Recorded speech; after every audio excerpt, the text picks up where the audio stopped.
28절 2절 말씀 보겠습니다. 다 함께 한 목소리 있습니다. 하나님이 자기 형상 곧 하나님의 형상대로 사람을 창조하시되 남자와 여자를 창조하시고 하나님이 그들에게 복을 주시며 하나님이 그들에게 이르시되 생육하고 번성하여 땅에 충만하라. 땅을 정복하라. 바다의 물고기와 하늘의 새와 땅에 움직이는 모든 생물을 다스리라 하시니라. 아멘. 여러분들은 요즘 무슨 생각을 하고 계신가요? 너무 많이 생각하지 마시고요. 하나님의 위대한 역사를 믿으시기 바랍니다. 그리고 믿지만 마시고 행동해 보시기 바랍니다. 오늘도 어려운 가운데 수요 예배에 참석하신 여러분들 위해 이런 은혜가 넘치시기를 간절히 축원합니다. 오늘 말씀의 제목은 복스러운 명령, 복스러운 명령에 대해서 말씀을 나눌까 합니다. 여러분, 사람에게 가장 중요한 지식이 뭘까요? 하나님을 아는 지식과 또 하나는 사람에게 관한 지식입니다. 하나님과 사람. 하나님이 어떤 분인지를 정확하게 알고 사람이 어떤 존재라는 것을 정확하게 알 때 그에게 구원이 있게 되고 또한 그런 자신을 사랑하게 되고 또 겸손하게 됩니다. 사라 사막에는 풀 한 포기, 나무 한 그루를 볼 수 없습니다. 또 시내산 가까이에는 3번 시내산 가까이에서는 복개를 만들었던 시띠나무를 거의 볼 수가 없습니다. 시띠나무입니다. 이스라엘 광야에서는 자주 볼 수 있는데 시내산 근처에는 몇백 킬로미터에 한 그루씩 아주 외롭게 서 있습니다. 그렇죠. 주위에 아무것도 없이 저렇게 혼자서 이렇게 서 있습니다. 그런데 저 나무는 시띠나무는 너무나 단단합니다. 그래서 질기기까지 해가지고 이 톱질을 하면 톱이 휘어지고 거꾸로 해도 꺾이질 않는 나무입니다. 그래서 사람들이 쓸모없는 나무, 못된 나무라고 시띠나무 가까이에는 가지도 않습니다. 그런데 하나님께서는 저 시띠나무 가지고 무엇을 만드셨을까요? 아시겠습니까? 존귀한 하나님의 법궤를 만들었습니다. 저 속이, 그리고 순금을 입혔거든요. 저 속이 그 시띠나무입니다.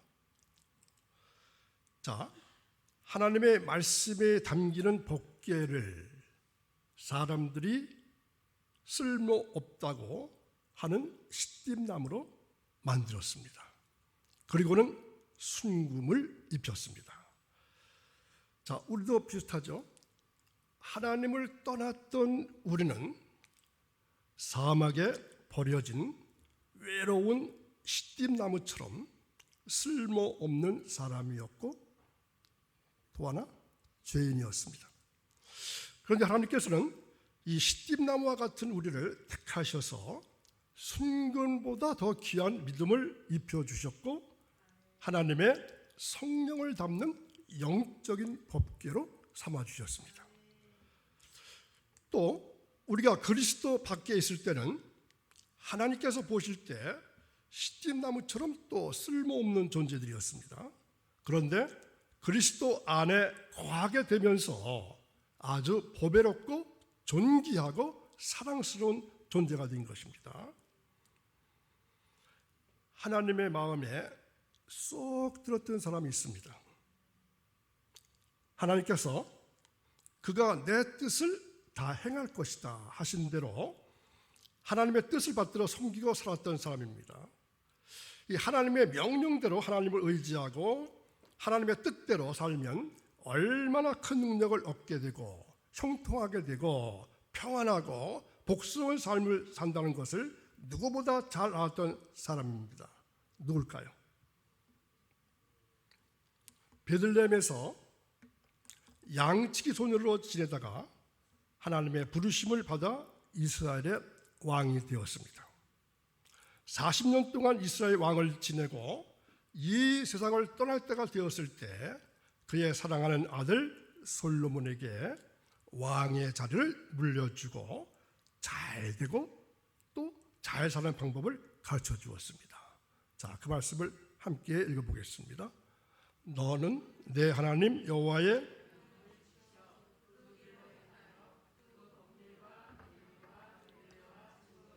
모세의 율법에 기록된 대로 지키라. 그리하면 내가 무엇을 하든지 어디로 가든지 형통할지라. 아멘. 다윗 왕은 솔로몬을 사랑했습니다. 그래서 복받는 비결을 가르쳐 주었습니다. 하나님께서 하나님의 형상대로 사람을 창조하셨습니다. 그리고는 복받는 비결을 가르쳐 주셨습니다. 하나님께서 하나님 형상대로 사람을 창조하셨습니다. 그리고 복을 주셨습니다. 하나님께서 우리를 어떻게 하시기 때문에? 사랑하시기 때문에. 창세기 1장 22절에 볼 것 같으면 하나님께서는 새와 물고기에게 복을 주면서 어떻게 말씀하셨다고요? 생육하고 번성하고 충만하라 이렇게 말씀하셨습니다. 다른 생물에게 주어지는 복은 어떤 복? 생물학적 복입니다. 그러나 이 복은 그저 새끼가 많아지고 살이 찌고 건강해지고 먹이가 많아지고 아름다워지고 영토가 넓어지는 복입니다. 이러한 복은 세상에서 잘 사는 복입니다. 이 세상에서 오래 사는 복입니다. 부자로 사는 복입니다. 건강의 복입니다. 덕을 세우고 사는 복입니다. 그러나 세상의 복은 잠깐 있다가 없어지고 맙니다. 가졌다가 빼앗길 수도 있습니다. 또한 얻었다가도 잃어버릴 수가 있습니다. 변질되고 쇠약해지고 한정되고 또한 제한된 복입니다. 그리고 만족이 없습니다. 그러나 하나님께서 우리에게 주시는 복은 어떤 복? 하늘의 복입니다. 하나님의 형상대로 지음받은 사람이 받는 복입니다. 특수 생명을 가진 사람만이 받을 수 있는 영적인 복입니다. 그리고 영원히 소유할 수 있는 복입니다. 빼앗기거나 잃어버리거나 변질되지 않는 아주 완전한 복입니다. 왜 그렇죠? 하늘의 복이기 때문에 그렇습니다. 하나님께서 주시는 복이기 때문에 그렇습니다. 이 세상의 복은 진짜 복의 그림자에 지나지 않습니다. 진짜 복이 얼마나 좋은가를 깨닫게 하시려고 맛을 보여주시는 것입니다. 물질의 복, 건강의 복, 성공, 승리의 복이 목적이 아닙니다. 이러한 복을 통해서 장차 우리가 누릴 영원한 복이 무엇인지 깨닫게 되는 것입니다. 이 세상에서 무엇을 가지고 무엇이 되어지고 어떻게 되어지는 것이 복이 아닙니다. 세상에서 부귀와 영화와 권력을 다 누리고 산다 할지라도 그것으로 진정한 복을 얻는 것이 아닙니다. 하나님과 멀어지면 이러한 것을 다 가져도 복받은 것이 아닙니다. 그래서 하나님의 형상대로 지음받은 사람은 하나님과 가까워지는 것이 복입니다. 아멘. 자, 여러분 교회에서 여러분 직분을 받으셨죠? 사명을 받으셨죠? 왜 그런지 아십니까? 그 이유가 무엇인지 아십니까? 하나님과 가까워질 수 있기 때문에 그렇습니다. 그렇죠? 집사님들이 하나님과 기도 조금 더 하고 권사님들이 더 하실 수 있을 테고 장로님들이 더 하실 수 있을 테고 하나님과 가까워질 수 있기 때문에 교회에서 직분을 사명을 주시는 겁니다. 나라에서 대통령과 가까워지기 위해서는 장관이나 비서가 되어야 합니다. 두 번째 생각할 수 있는 것은 하나님께 주시는 복은 어떤 복? 누가 받죠? 영이 받는 복입니다. 육이 받을 수 없습니다. 영혼만이 받을 자격이 있습니다. 하늘의 복은 영적인 복이기 때문에 영이 받게 되어 있습니다. 하나님께 사람을 지으시고 복을 베푸셨습니다. 그것은 누구의 명령이었습니까? 하나님의 명령이었습니다. 그렇다면 이런 복을 어떤 복을 우리에게 주셨습니까? 생육하고 번성하는 복을 주셨습니다. 어떤 명령일까요? 복스러운 명령입니다. 복을 주시는 것입니다. 생육은 열매를 맺는 것입니다. 자손이 많아지는 것입니다. 번성은 증가하는 것입니다. 많아지는 겁니다. 충만하게 하셨습니다. 가득차게 하라고 하셨습니다. 다른 동물들에게 생육하고 번성하라는 것은 새끼를 많이 낳고 잘 생산한다는 뜻입니다. 그러나 하나님의 자녀에게 생육하고 번성하라는 명령은 하늘의 복입니다. 영적인 의미입니다. 자식을 많이 낳지 못하면 복을 못 받는다? 이러한 뜻일까요? 이러한 뜻은 아닙니다. 이 말씀을 잘못 이해하면 자녀를 많이 두는 것이 복이고 자녀가 없으면 복을 못 받는 것이라는 뜻이 아니라는 것을 꼭 기억하셔야 합니다. 우리는 짐승이 아닙니다. 고기나 새도 아닙니다. 하나님께서 허락하신 천적인 것, 즉 신령한 것을 많아지게 하는 것입니다. 믿음이 좋아지라는 말씀입니다. 소망과 사랑에 충만하라는 명령입니다. 실학과 화평과 인내와 자비와 양성과 충성과 온유와 절제의 삶이 번성하라는 명령입니다. 생육은 무엇을 말할까요? 생육은 뭐라고 생각하십니까? 전도의 열매를 맺는 운동이 생육입니다. 믿음으로써 자녀를 많이 낳으라는 말씀입니다. 하나님께 주신 그리스도 안에서의 신성에 우리의 인성이 결합해서 생육하고 번성하는 운동입니다. 신성과 인성이 합성하면 아주 번성하게 됩니다. 자, 예를 들면 가정 안에서 신앙의 어머니가 하나님의 말씀을 받아서 생육하고 번성하는 영적인 운동을 벌여나갈 때 남편과 자식들을 주님 앞으로 인도하는 것이 생육하고 번성하는 것입니다. 우리는 우리 자신이 영적으로 생육할 뿐만 아니라 잘 길러서 번성해서 충만하게 되는 복을 허락받은 하나님의 자녀입니다. 그러므로 부디 생육하고 번성하여 충만하시기 바랍니다. 두 번째는 어떤 복을 주셨을까요? 땅을 정복하라는 복을 주셨습니다. 정복은 복종시키는 것입니다.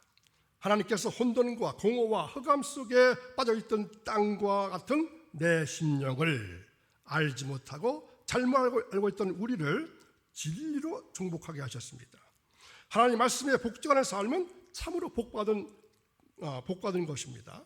진리의 말씀으로 지배를 받으면 거룩하게 됩니다. 요한복음 17장 17절 보면은 다 함께 있습니다. 그들을 진리로 거룩하게 하옵소서. 아버지의 말씀은 진리니이다. 아멘. 그래서 낮의 자녀로 살면서 어둠을 정복하라고 하십니다. 낮의 사람은 어둠의 일을 생각하지 아니합니다. 그리고 데살로니가 전서 5장 5절에 보면은 너희는 다 빛의 아들이요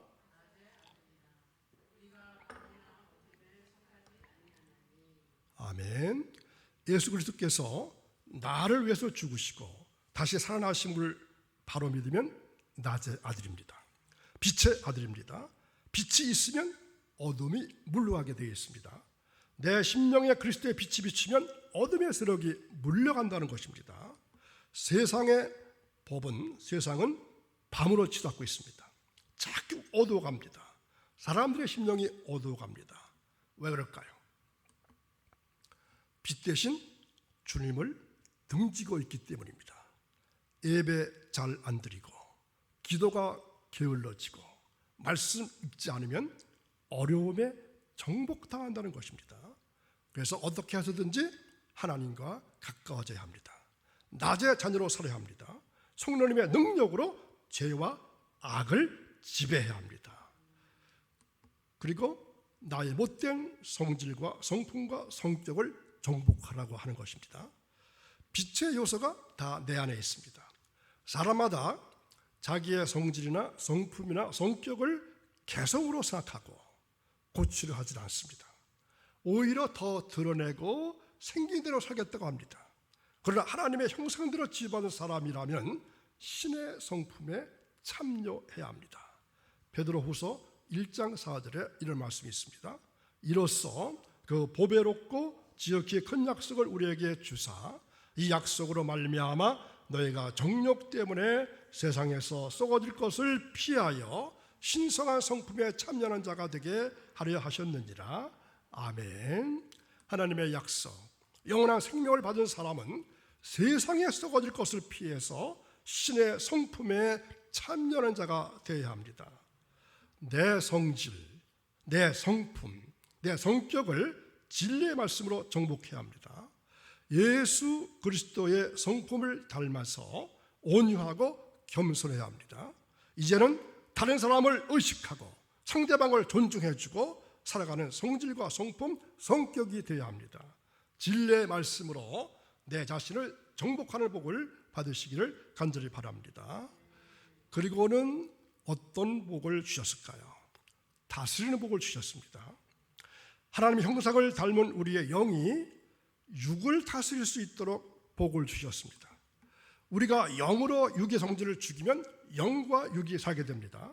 그러나 육이 영을 다스리면 육도 영도 망하고 죽게 됩니다.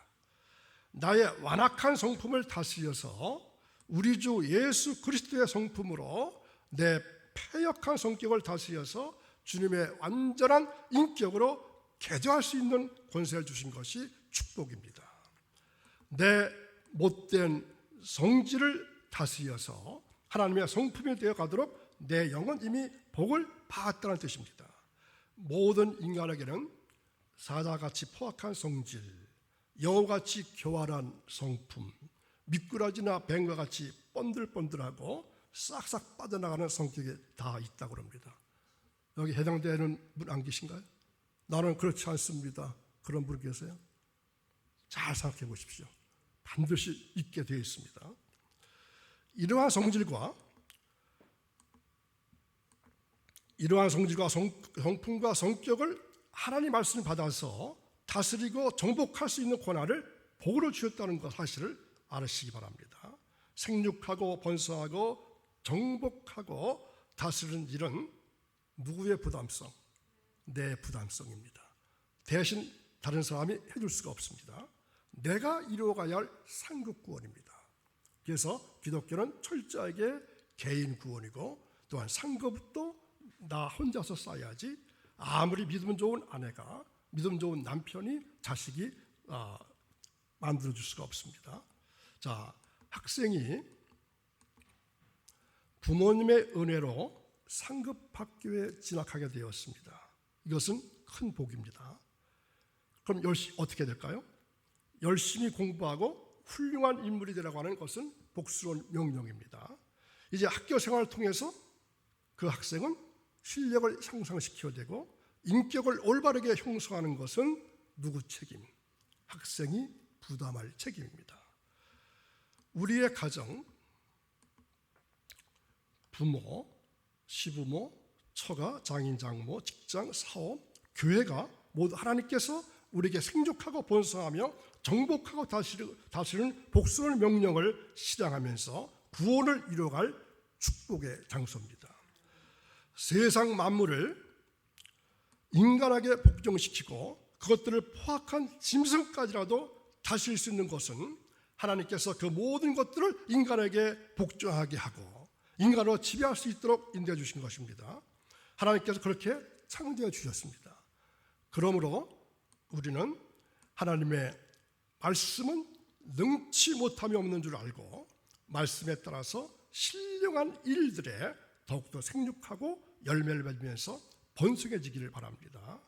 하나님께 기도하는 가운데 하나님의 인도하심을 받아서 사업이나 직장에 학업이 번성하기 바랍니다.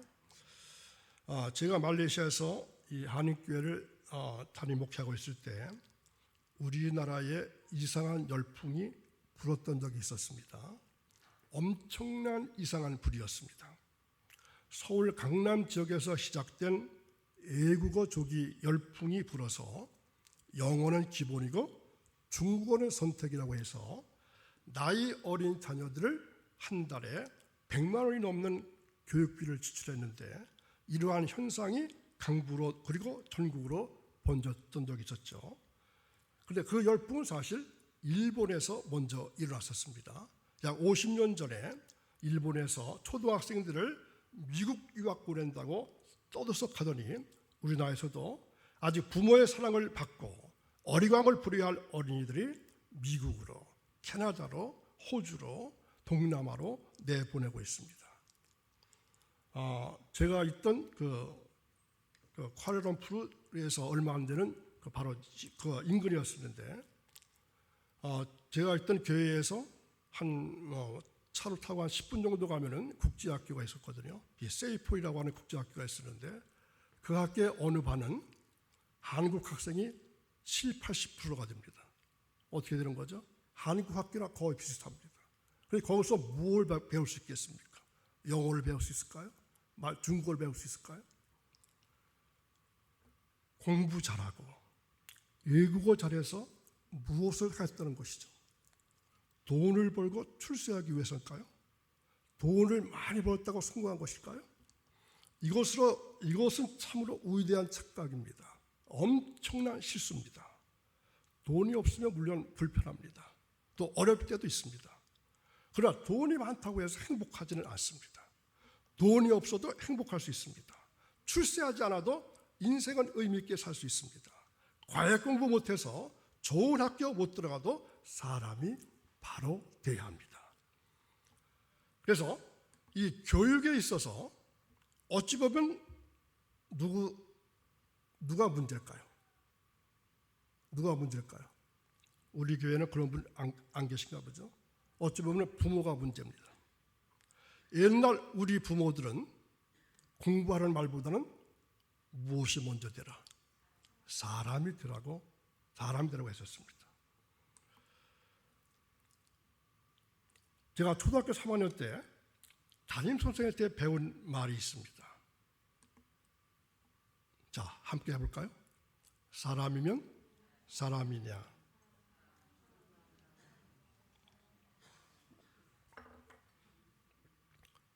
마스크 썼다고 입 벌리기도 힘드세요? 다시 한번 합니다. 사람이면 사람이냐? 사람이 사람이라야 사람이지. 이렇게 꼽아가면서 배웠어요. 지금 우리 사회는 사람이면서 사람답지 못한 사람들이 너무나 많아서 안타깝습니다. 위에서 선생님이 가르쳐 주신 것은 사실 맹자의 말입니다. 맹자는 사람이면 다 사람이냐? 사람이 사람다워야 사람이지 이렇게 말했습니다. 요즘 시대 상황에 꼭 맞는 말인 것 같습니다. 사람답게 산다는 것이 매우 중요합니다. 부모는 사랑으로 키우고 자식은 정성으로 효도하고 정치가는 모두가 잘 살게 다스리고 국민은 그 의무를 다하고 선생은 잘 가르치고 제자는 그 배운 바를 잘 실천하고 목회자는 예수님의 마음으로 목회하고 성도는 성경대로 살아가는 등 우리 모두가 자기답게 사는 사회가 되면 얼마나 좋을까요? 현실에서는 어렵겠죠. 미국 20대 대통령 제임스 가필드라고 하는 사람이 초등학교에 다닐 때 이야기입니다. 어느 날 선생님이 반 학생들에게 질문합니다. 여러분은 장차 어른이 되면 무슨 일을 하겠습니까? 아이들이 다투어 대답합니다. 저는 훌륭한 대통령이 되겠습니다. 저는 의사가 되겠습니다. 그런데 가필드는 대답이 없습니다. 선생님이 다시 물었습니다. 가필드, 너는 무엇이 되고 싶지? 저는 사람이 되겠습니다. 그 말을 듣는 다른 아이들은 모두들 깔깔대며 웃었고 선생님이 다시 물었습니다. 그게 무슨 뜻인지? 사람다운 사람이 되겠다는 뜻입니다. 사람이 사람답지 못하면 무엇이 되겠습니까? 먼저 사람다운 사람이 되고 싶습니다. 그러자 웃던 학생들 모두가 고개를 숙였다고 합니다. 대통령이 되고 싶다고 하는 학생은 대통령이 못 되었고 사람이 되고 싶다고 하는 이 가필드라는 소년이 이 다음에 자라서 대통령이 되었다는 것입니다. 그러므로 여러분, 주일 예배보다 과외 공부가 중요한 것이 아닙니다. 공부 잘하는 것보다 사람답게 사는 것이 중요합니다. 사람이 되면은 자발적으로 공부하게 되어 있습니다. 공부하라고 시킨다고 공부하는 것이 아닙니다. 여러분 한번 쭉 생각해 보십시오. 초등학교 때부터 대학교 때까지 부모 속 안 썩인 사람 여기 있을까요? 부모님은 약해셔서 저 공부해야 그러면 뭐 다른 거 시키지도 않잖아요. 공부하라고 시킨다고 공부하는 것이 아닙니다. 과외 공부 안 해도 교회로 가라고 하는 부모가 어떤 부모? 말 못하시겠죠? 진짜 부모입니다. 신앙생활하지 않는 것은 그대로 두고 공부 안 하는 것만 다그쳤다가 땅을 치고 가슴을 치는 날이 반드시 있게 될 것입니다. 영적으로 생육하지 못하고 번성하지 못하면 다른 것으로 아무리 잘 되어도 후회와 한탄이 있게 된다는 것입니다. 자, 빌립보 3장 7절에서 9절까지 말씀을 다 같이 한 목소리로 읽어보겠습니다. 그러나 무엇이든지 내게 유익했던 것을 내가 그리스도를 위하여 다 해로 여길 뿐더러 또한 모든 것을 가장 고소하기 때문이라. 내가 그를 위하여 모든 것을 잃어버리고 배설물로 여김은 그리스도를 얻고 그 발견대로 함이니 내가 가진 의는 율법에서 나는 것이 아니요 오직 그리스도를 믿음으로 말미암은 것이니 곧 믿음으로 하나님께로 난 의이라. 아멘. 그리스도를 아는 지식이 최고라는 것을 알면서 세상에서 유익하던 것을 다 배설물처럼 버리고 예수 그리스도 안에 있는 자신에 대한 감격이 있어야 된다는 것입니다. 우리가 하나님을 닮았다는 것은 육체가 아닙니다. 영혼입니다. 그러면 우리는 아무렇게나 함부로 살 수가 없습니다.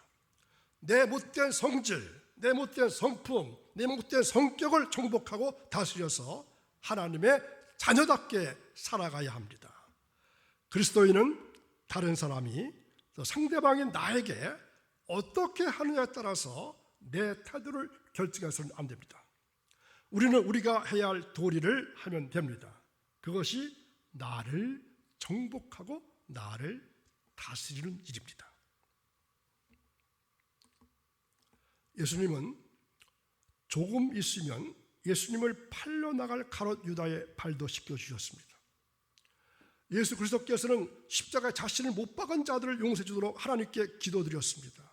아버지여 저희를 사여 주옵소서. 자기 하는 일을 하는 것을 저들이 알지 못합니다.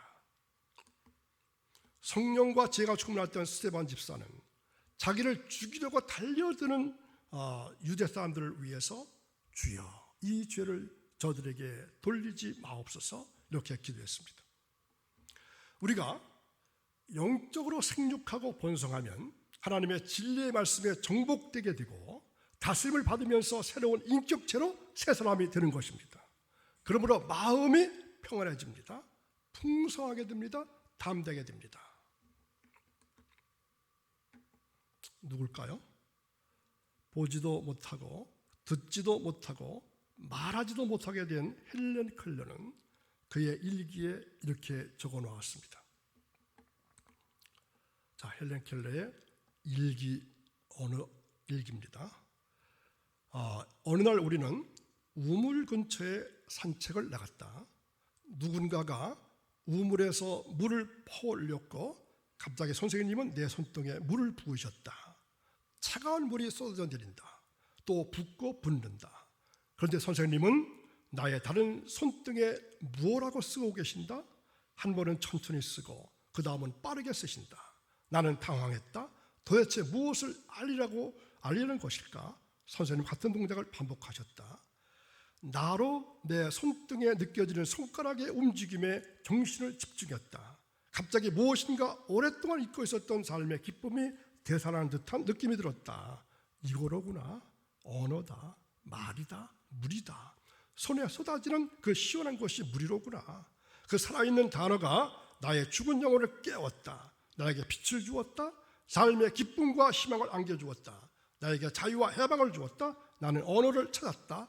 해방을 찾았다. 자유를 찾았다. 삶의 약을 찾았다. 자, 일단은 예배를 자주 드려야 합니다. 말씀을 드려야 합니다. 계속 드려야 합니다. 차가운 물이 헬렌의 손등에 쏟아지듯 계속해서 하나님의 말씀이 내 심령에 부어질 때 셜리반 선생이 헬렌의 손등에 물이라고 썼듯이 성령님께서 우리의 심령에 생육하고 번성하라, 정복하라, 다스리라 이렇게 쓰시는 것입니다. 그러면서 내 안에 잃어버렸던 하나님의 형상이 회복되기 시작할 때 오랫동안 잊고 있었던 삶의 기쁨이 되살아납니다. 내 영성에 꿈틀거리는 강력한 생명력을 느끼게 됩니다. 그동안 생육하고 번성하지 못하고 정복하고 다스리지 못해서 당했던 고난과 역경과 고통과 근심의 짙은 구름이 고쳐가는 것을 느낄 수 있게 될 것입니다. 하늘의 신령한 빛이 임하게 될 것입니다. 하나님의 명령이 복수의 명령으로 들려지게 될 것입니다. 이 세상에서의 모든 억압과 고통과 슬픔과 근심과 두려움에서 자유와 해방을 누리게 됩니다. 희망을 찾게 됩니다. 그 순간부터 영혼이 잘 되고 범사가 잘 되고 강건하게 되신 줄로 믿으시기 바랍니다. 하나님께서 아담에게 복을 주시고 노아에게 복을 주시고 아브라함에게 복을 주신 것처럼 예수 그리스도를 믿는 사람들도 복을 받아 누리기를 원하십니다. 갈라디아서 3장 9절의 말씀입니다. 그러므로 믿음으로 말미암은 자는 믿음이 있는 아브라함과 함께 복을 받느니라. 아멘. 하나님께서는 아담에게 복을 주셨습니다. 노아에게 복을 주셨습니다. 아브라함에게 복을 주신 것처럼 예수님을 믿는 우리에게도, 예수님을 믿는 나에게도 복을 주셨다는 사실을 기억하시길 바랍니다. 창세기 12장 2절에 보면은 하나님께서 아브라함에게 너는 복이 될지라 이렇게 말씀하셨습니다. 이 말씀은 어떤 말씀이라고요? 너 자체가 복덩어리다. 내가 바로 복덩어리야. 아브라함은 자신이 복덩어리였기 때문에 그가 어디를 가든지 복이 넘쳐났습니다. 마찬가지로 우리도 나 자체가 복덩어리입니다. 이 사실을 기억하고 믿으시기 바랍니다. 나 자체가 복덩어리이기 때문에 내가 가는 곳에 복이 임하는 것입니다. 내가 하는 일에 복이 임하는 것입니다. 나는 복덩어리다. 내가 가는 곳에는 복이 임하고 내가 하는 일에도 복이 임한다. 이 믿음 가지고 복된 삶을 사시길 바랍니다. 그런데 하나님 주신 복에 성취되기 위해서는 가장 먼저 실천할 것이 있습니다. 복의 첫 단추와 같은 것입니다. 그것은 무엇이다? 생육하라입니다. 생육하라는 말은 히브리어로 파라라고 하는 말인데 열매 맺다는 뜻입니다. 다시 말하면 자녀를 낳았다는 말입니다. 그래서 이 공동 번역 성서에는 자식을 많이 낳고 이렇게 번역이 되어 있습니다. 그러므로 복을 누리려면 가장 먼저 자식을 많이 낳아야 합니다. 자식을 많이 낳는 생육의 영적인 의미는 무엇일까요? 전도입니다. 우리 그리스도인은 전도해서 번성해야 합니다. 그리고 이 세상에 믿는 사람들로 충만해져야 합니다. 그럴 때 믿음의 사람들이 이 땅에 하나님의 나라를 세우고 하나님의 통치가 이루어지게 됩니다. 미국 크리스천 신문의 통계자료에 의하면 이 캘리포니아주의 한인 교회가 1359개가 있고 LA시만 355개 교회가 있었습니다. 한인 목회자는 공식적인 목회자만 약 1,500명이 넘습니다. 그러나 그렇게 교회가 많은 것이 무엇을 의미하는 것일까요? 피조물이 고대하는 하나님의 사람들이 아니라면 그 많은 수의 교회와 목회자와 교인들이 무슨 의미가 있다는 말입니까? 시대가 무척이나 어수선합니다. 우리 사회가 불안합니다. 전쟁의 잔인함, 이슬람 테러 분자들의 무분별한 테러, 경제 질서의 붕괴, 계층의 갈등, 도덕과 윤리의 증발, 더군다나 예기치 못했던 코로나 사태, 또 근래에 있었던 홍수, 모든 가치관이 사라지고 혼란만이 가중되는 오늘의 시대에 우리는 무엇을 하며 살아가겠습니까? 자, 무엇을 하며 사시겠습니까? 하나님은 오늘 우리에게 이렇게 말씀하십니다. 다 함께 크게 읽습니다. 생육하고 번성하라, 땅에 충만하라, 땅을 정복하라. 하나님의 마음과 그리스도의 심장을 가지고 이 땅을 주의 사랑으로 정복하며 살아가시는 여러분 되시기를 주님의 이름으로 축원합니다. 기도하겠습니다.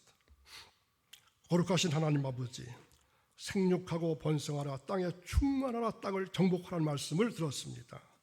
저희들 마음속에 하나님의 마음과 예수 그리스도의 심장을 가지고 주님의 말씀을 전하며 증거하는 사람들이 되기를 원합니다.